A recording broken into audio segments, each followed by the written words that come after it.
Is there a member of a community board in the room? Or I certainly see one city councillor in the room, because I'd love to hear from such a person as to how they think grassroots democracy works in the current structure at the moment. Does anybody want to? Ah, yes, thank you. Good evening, I'm Sandy Taylor. I'm on the New Lynn Community Board. Ah, good. So I am a sitting member. At the moment I find the people, the grassroots people, are having adequate representation the way it is. Our phone and home, I have 2 people in my house that are elected. I have a husband on the Waitakere Community Board and myself on New Lynn, so we have some debates. But people do talk to us in the street. They come to us with their grassroots problems, and I believe that will continue under the new city. I don't see it as a problem. I think we'll be able to be out there more than we are at the moment. It's very, very much a part-time job. I believe it'll become a 3/4 of a time job, and we will make ourselves more visible because of that. So, not a problem. And we're straying into next week's territory about what's proposed in terms of the new structure. But if you're comparing your work now on a community board and the sort of support you get via council on up the line, do you expect to be better off in the new system? Certainly that local representation will be covering a lot more people in a bigger organisation, but certainly the way the plans are drawn up would suggest there might be some better resourcing. Absolutely more of an advantage to us, but can I come back to something Bob was saying? In Waitakere City we do work very well with our city councillors, so if we do have something as a community board we wish to achieve, 9 times out of 10 councillors actually back us and we get what the grassroots need. But to have more authority with new delegation and whatnot means things will happen quicker and easier, without a doubt. Good, thank you. Right, our next panellist is Philip Eaton. Now, Philip is working on his Bachelor of Social Practice here at Unitec, and this is a long sought-after career change for him, for a couple of decades at least in the IT sector and in business, but always very much focused on, in Philip's words, on people and helping them improve, and therefore the chance now to take those great concerns and goals into the social arena through this change of career is a great development for him, and a resident of North Shore, I would add as well. So we have a northerly view here. So Philip, from your point of view, what's your sense of how the current structure worked, and why would we may or may not want to try and change it?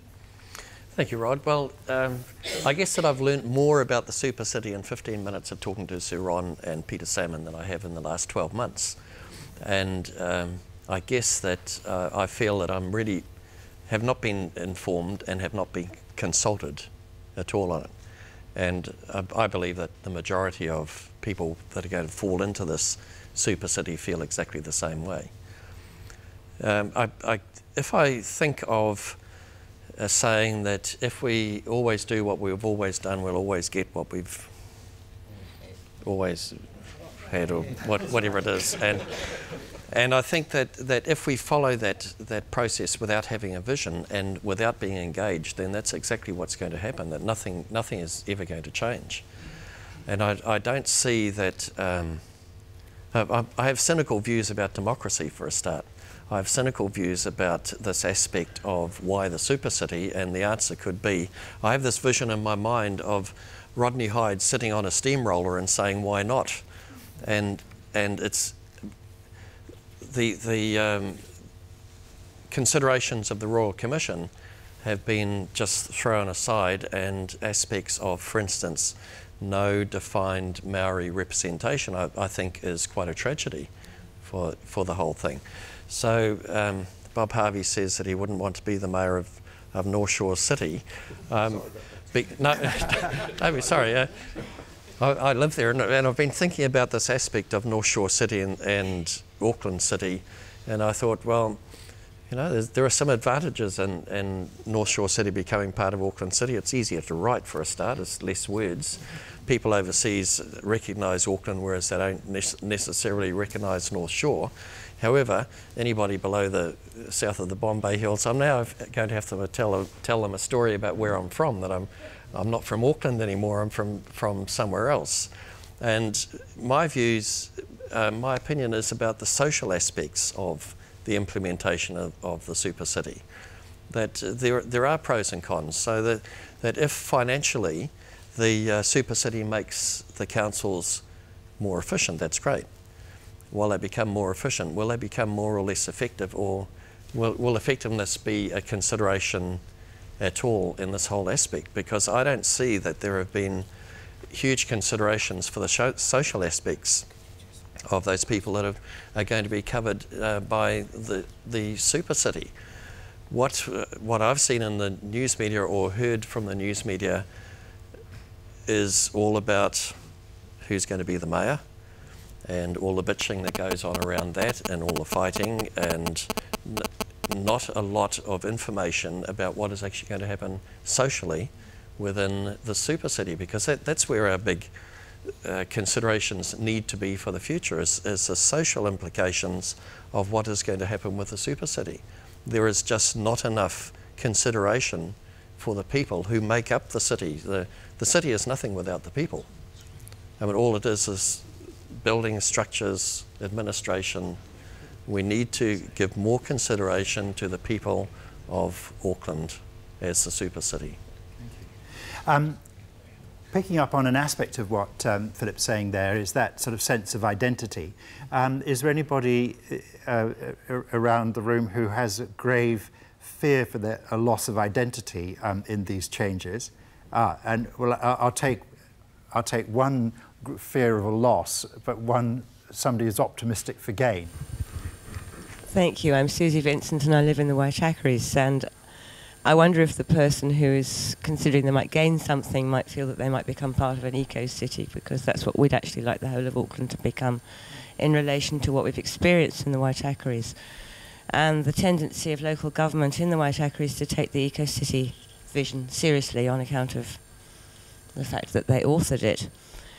I'm very concerned, extremely concerned, that what we've built up in Waitakaris, and I would also very much like to extend my appreciation to the last two speakers, because I've agreed so much with what you said about what is the potential for loss of what I see actually as the social sector. I mean, I think we've actually, we're talking an awful lot about the government sector and the business sector in the Supercity vision.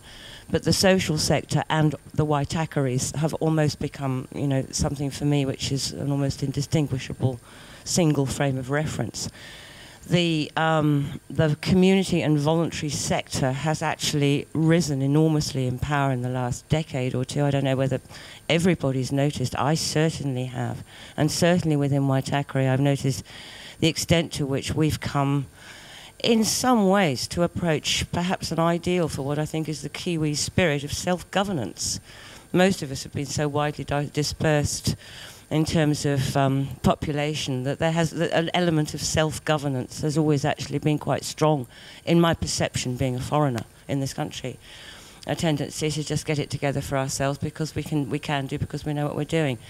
This is what I fear, and I think in the Waitakere is certainly the area that I live in, there's very much a sense of community responsibility for the well-being and the continuance of the ecosystem upon which we depend, actually, to have any kind of existence there. Because if it wasn't for the trees, the whole bloody lot would fall down into the valley. And in terms of that, it's very, the fact that is being lost, or a sense of our community, the sense of the Waitakere spirit of the particular kinds of people who want to go and live there, I think is going to be lost very much in this. I think it's going to be seen as a resource, a commodity for tourism, or a commodity for some kind of business development. A great place for people who've got a reasonable amount of money to go and get a really nice place to live, perhaps, build a bit higher or a bit wider, because they'll be able to, because the environmental protections I can see already are being eroded. And I'm actually really, really worried, extremely worried that that's not going to get a voice in the big picture. Thanks.